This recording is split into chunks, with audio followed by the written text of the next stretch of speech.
Hey everyone, it's Ryan1840 here. Today we're going to take a look at Enigma's Cold War server using the Mi-24 Hind attack helicopter. Now the server has just restarted and the front has moved to just 2 blue sectors left. We're going to do a few sorties here and see how much damage we can do and hopefully push the front one more sector towards the goal. Now, as we get started up here, we're going to take a look at the map and formulate a little plan. We'll take off, head north, and follow a deep valley northwest, which should take us to the northeast corner of the enemy frontline sector. Now, most of that area is covered by forest, but I suspect there will be enemy camps possibly in that large clearing, so we're going to go take a look. While we lift off here and depart the FARP, I would like to take a moment to thank all of you who took some time to participate in a little vote I had about voiceover commentary. As of February 2nd, 55 of you voted with a 75% majority wanting the full sortie with commentary. So we're certainly going to give the people what they want, and I appreciate the feedback in helping me make these videos better. So I've been wanting to make a Hind video for quite a while. We'll see some of the track inconsistencies that show up, and that's primarily why I've been avoiding it despite my desire to make one. I'm hoping over time as the Hind progresses through early access, we'll see improvements in how the track is recorded, and it gets to the level of stability the Huey and the hip are currently at. We've now entered the valley that will take us on a northwesterly course and hopefully leads us to some enemy ground units at the top of the blue frontline sector.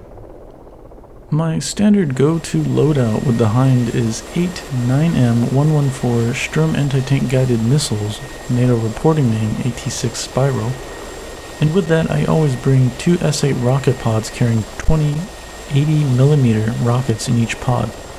With the rockets, I prefer to use the high explosive anti-tank warhead for maximum effect. Now I sometimes see others just going off to the front with Sturms and no rockets, and I implore you to take those rockets with you. They are useful against outposts and other lightly skinned vehicles. And of course, we can't forget probably my favorite weapon on this monster, the GSH-2 30K 30mm dual-barreled autocannon. This thing is an excellent gun. A few things I do with this always is change the ammo to armor piercing, and with that gun I'll set it for short bursts with a high firing rate. I find that it just slices through armor with minimum effort. We've finally made it to that clearing in the northeast part of the blue sector and have found our first blue ground forces. The plan here is to fly past at a safe distance, then circle back in to attack with our anti-tank missiles. Usually the priority is to hit the Vulcan anti-aircraft guns first, and that would open us up for some rocket and ground attacks on the lesser threats. When I said earlier we'd see some Hind track inconsistencies before, this is one of them. When this happened live, I was shooting our anti-tank missiles at the Vulcan and the Paladin artillery. You never see me fire the missiles in the track, but you do see the units exploding as they would if they had been hit by my missiles. This to me is alright, but a majority of the times I try to view my Hind tracks, I simply crash into the ground when I order Petrovich to fire. After we fire off our missiles in the track, it goes all crazy and we slowly descend to our doom. What really happened was I would go on and be distracted with the other units and forget I did not kill the second Vulcan that was present. Despite the track of my helicopter being off, it does show the Vulcan and outpost buildings shooting at me as they did when it happened live, which ultimately killed me when this played out. Just as I have been busy finding and attacking blue ground forces, blue helicopters have been doing the same thing at the same time. 2 Hueys have found a camp of BDRMs, and unfortunately for them, it's guarded by a ZSU-57. The first Huey goes in for a gun pass on the BDRMs, but takes a lot of machine gun fire to the cockpit section of the aircraft and quickly begins an uncommanded dive into terrain. The second Huey attempts a gun run also, but is beaten back early by the ground fire and escapes unscathed. This Huey and these red ground forces are just a few minutes west of our FARP, and this is going on as I start up my Hind for the next sortie. The plan will be to head back north and attack the remaining Vulcan that was left at the blue camp that I was attacking earlier. I figure that the valley is an excellent entrance into the blue sector, and I don't want any low-flying red jet aircraft to be put at risk by the Vulcan, if they were attempting to use that as a route for terrain masking. When I take off in the Hind, I'm usually pretty keen on getting that power setting to the takeoff marker, and this allows us to climb quickly and build up airspeed. The FARPs are laid out pretty tightly sometimes, so you'll want to climb out of the way of aircraft parked in front of you. In no time, we are entering the valley to head back to the location of our prior sortie. The divide to the left is where that Huey and our red ground forces were, slightly up the coast. We have a few minutes of transit time in this valley, and as we make our way up to the blue sector, I can spot some contrails to my 2 o'clock high far off in the distance. Back on January 20th, the server had changed how bomber flights were implemented. They're now 3 times larger, sporting 12 bombers, and can wipe out an industrial target if left unchecked. The changes motivate players on both sides to either escort or attack bomber flights. To help you with this task, the server broadcasts some early warning intel for each 1/4 distance change to the target. You'll broadly be able to track the progress even with no GCI input. Luckily for our side, Red MiGs will go on to later down these bomber flights before they can unleash their carnage.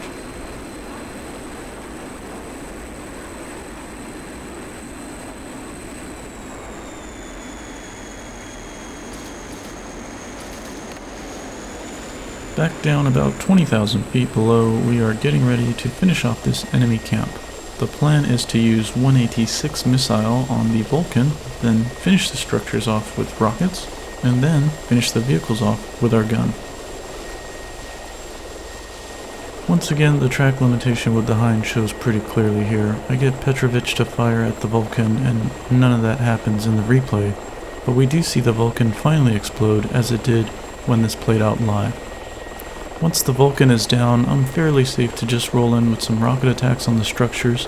The sight with the SA rocket and the gun is very accurate on flat surfaces, but with mountainous terrain you really just have to eyeball it without relying too much on the sights, as they do calculate odd impact points. I find firing short bursts or singular pairs of rockets is best when this happens. I try to squeeze in some quick gun attacks on the trucks, but end up missing one of them, but it's no matter. With a second pass, we'll go in and finish up the final truck. I'll spend a little bit of time making sure the backside of that mountain is clear, and then head down south out of the mountains, seeking more targets in the blue sector as we get closer to the coast. I sometimes hear Petrovich being equated to some eagle-eyed, laser-focused bot, but he really isn't. Clearly here I'm trying to get him to track a Huey I see, but he simply can't do it. Of course, to add to the frustration, I'm hit by Roland Sam from the front depot that's adjacent to this blue sector. As I start up my helicopter at the FARP, these 2 F5s will make their way to the front and mix it up with a MiG-21 over the water. The cap really makes or breaks the ground game, especially when you're in the Hind. The aircraft is so big, it's quite noticeable from far away, and without friendly air superiority, you will struggle to make yourself hidden from enemy fighter jets. Now this MiG-21 appears to be in an advantageous position, getting into a nice control zone with the F5, but out of the blue, the F5's wingman gets a sidewinder shot off, and it unfortunately connects. As the night goes on, the red cap will start to dominate and the tide will eventually change. As for us back at the FARP, we are all loaded up and ready to go once more. The previous sortie had us finishing up the enemy camp in the mountains, and as I said earlier, I did some looking around up there and I didn't find anything else, so this time we're gonna go hug the coast and head to the enemy sector, taking that route. Odds are we will come across enemy helicopters this way because they seem pretty focused on attacking those frontal red ground forces, which we will overfly. With this in mind, I'm keeping my eyes peeled as we head to the front. And of course there is a Huey attacking that front red camp with the BDRMs once more. I'm not 100% sure if this is the same guy I tried to get Petrovich to lock up earlier, but it would not surprise me if it was. The timeline would roughly fit. And anyways, the Huey does a great job avoiding enemy fire after some evasive low maneuvers, but it begins to climb, and it climbs so much that I immediately notice it to my 11 o'clock as it comes around a hill to set up for another ground attack. You can see here I'm frantically commanding Petrovich to get his sight up and start looking at the Huey. We are well outside the line of fire of that Roland battery that got us last time, so I'm very driven to take this Huey out. Most of my helicopter engagements end up like this. I prefer at-range shots with the AT-6 first, and then as the range collapses, I'll keep my speed up and switch to guns to finish the helicopter at closer range. 2 of our AT-6 shots will miss, and at that point, I'm committed to the gun's attack. If we miss, I'll keep my speed up and zoom away. We've got some rising terrain in front of us, but we have plenty of flat area, especially over the water, to keep our speed up and build distance if we need to. These are some of the things I think about as I close in on a helicopter. The Huey is bobbing around quite a bit, and the times that this has happened to me when I've flown the Huey, it's always been because of a hydraulic power failure due to enemy fire. Really, there isn't much you can do except turn the hydraulic control switch off and maintain the best airspeed for stability until you land. I'm not sure if that's what they were trying to do here, but a few quick bursts of the 30mm and the Huey loses its tail just as another set of ground forces also fires down on it from some nearby hills. I'll spend a little bit of time in this area just to clear it out and make sure there aren't any other threats. Then, when I'm confident no other blue helicopters are around, we work our way back up the coast towards the blue lines. I clear off an enemy camp with some artillery units and drift further into the blue sector in search for more ground targets. One of the inherent dangers with the Hind is, for the most part, you want to fly fast and low whenever possible. The downside to that is the targets can come at you very fast when you're over enemy territory with little warning, as it can be hard to see ahead of you with the varied terrain heights. Ahead of us is a Vulcan, and we're so close I figure we don't have much time for Petrovich to get a missile off, so I opt very foolishly to switch to guns, hoping for a quick kill instead of extending away to reset the situation. The first burst of fire seals our fate, and we pretty much lose all control of the aircraft. I can shoot my gun, but I can't steer, so I try to switch to rockets and fire, but they don't respond to the firing command. I switch back to guns once again, but it's useless, and we crash.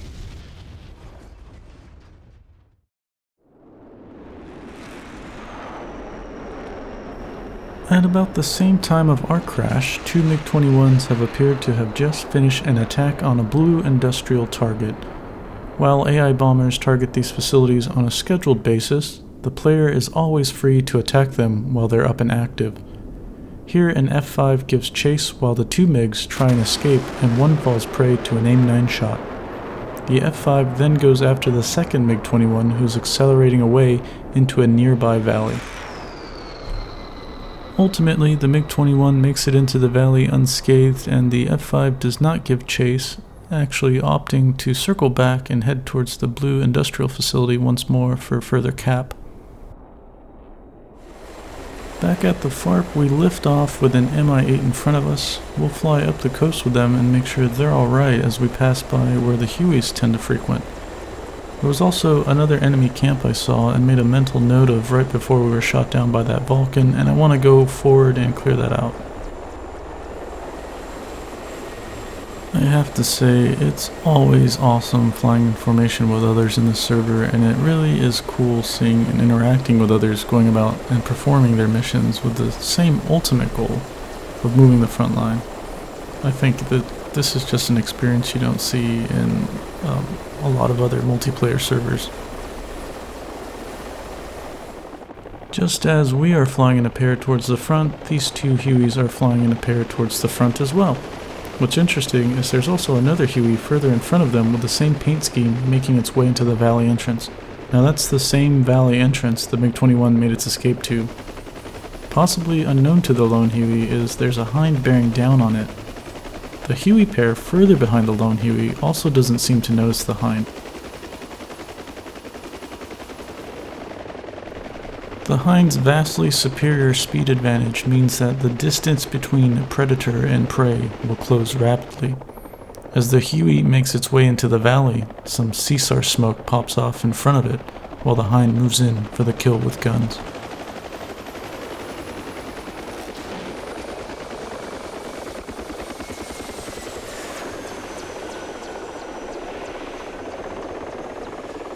Even after years of seeing this behavior, I laugh or chuckle every time I see the Huey's rotor spinning off like some super rigid alloy airfoil. It's such a dramatic departure from the rest of the realism that's in this sim. Just as the Hind moves to leave the valley, those two Hueys casually fly in.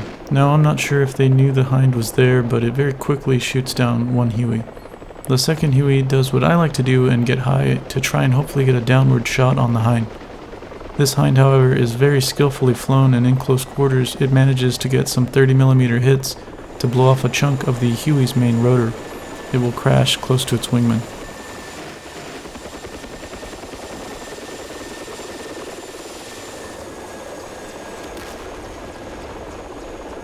Now, with 3 Huey kills in rapid succession, the Hind starts to vacate the area.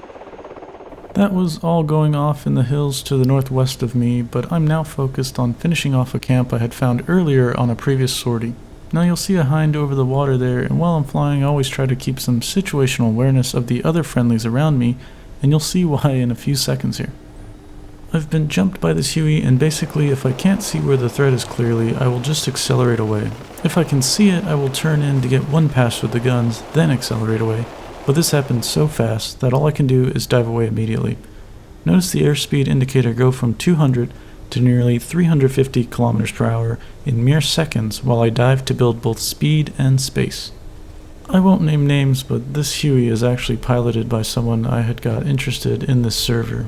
They actually never flew any helicopter in any sim before flying the DCS Huey at the start of this year. In a month's time they were able to get the drop on me, and I think that is awesome.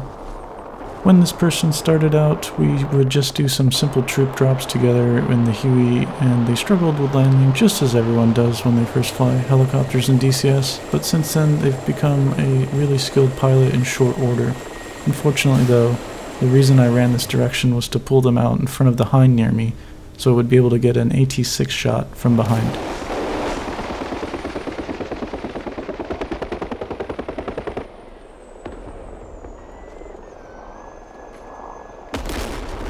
Ultimately, I would land at the FARP and then swap into a new fresh Hind, and as I get the thing all started up, 2 other Hinds are lifting off to head out to the front, so we tag along.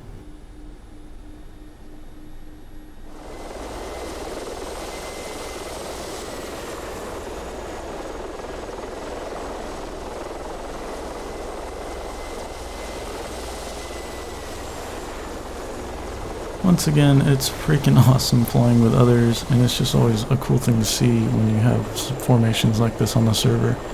Usually flying like this when you don't have a good cap overhead is not a good idea, but so far during the night it seems that Red has been controlling the skies, so this is relatively safe as we get closer to the front.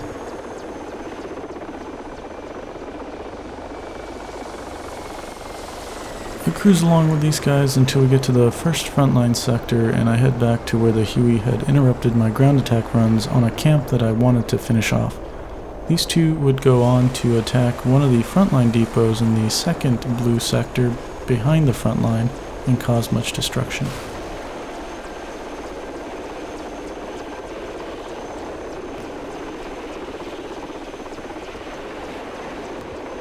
One of the Hinds pulls off under heavy Vulcan AA fire while the other pops the one shooting at its wingman.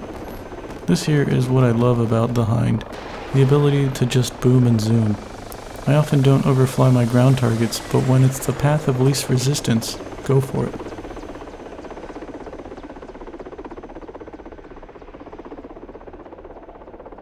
As the Hind pulls off, you can see jet aircraft debris raining down from above. The air battles are plenty, and soon the fighters will be moving down to the deck. I'm busy further south trying to clear out a camp with some rockets. I then switch to guns trying to kill some artillery units, but get shot down as I try to power out of a gun run by an enemy fighter with a Sidewinder missile.